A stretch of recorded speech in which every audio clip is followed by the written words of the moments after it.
ভাই বোন আহত হয়েছে, যারা এখনো পঙ্গু হয়ে হাসপাতালের বিছানায় কাতরাচ্ছে। আমার সেই মনে পড়ে মুখদের এই পানি লাগবে পানি। আমার যখন মনে পড়ে আবু সাঈদের দুই বাহু প্রসারিত করে নিরস্ত্র আবু সাঈদ দাঁড়িয়েছিল, আর বর্বর ফ্যাসিস্ট সরকারের বাহিনী তাকে সেই নিরপরাধ নিরস্ত্র মানুষটিকে বারবার গুলি করে তাকে মেরে ফেলল।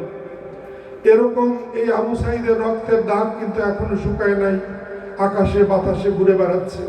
কিন্তু আমরা বড় অসহায় ছিল যে কাজটি বিমানবন্দর নির্মাণের, সেই কাজটিতে আপনি আবারও হাত দিবেন এই আশাবাদ ব্যক্ত করে আমাকে এখানে কিছু বলার জন্য আপনারা আমাকে সম্মানিত করেছেন।